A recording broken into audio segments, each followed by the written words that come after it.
Kapatid, kamusta? May mga bagay ba sa buhay mo na hindi mo lubusang maunawaan?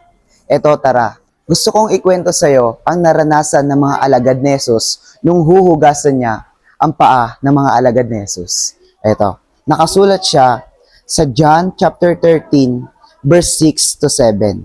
Sabi rito, pagkalapit niya kay Simon, sinabi nito sa kanya, Panginoon, hugasan ninyo ba ang aking paa? Sumagot si Jesus, hindi mo nauunawaan ngayon ang ginagawa ko, ngunit mauunawaan mo rin pagkatapos. Alam mo kapatid, talaga naman hindi natin lubusan maunawaan, no? Kasi Diyos na siya, pero bakit niya gagawin yun sa mga disipulo niya? Pero tulad ng sinabi ni Jesus, hindi mo pa nauunawaan ngayon.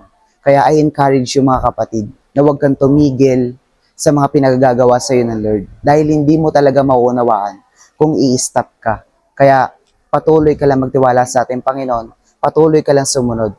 Dahil sa pagsunod mo, ay nagtutungo to sa blessing. Ayun lang mga kapatid, maraming salamat.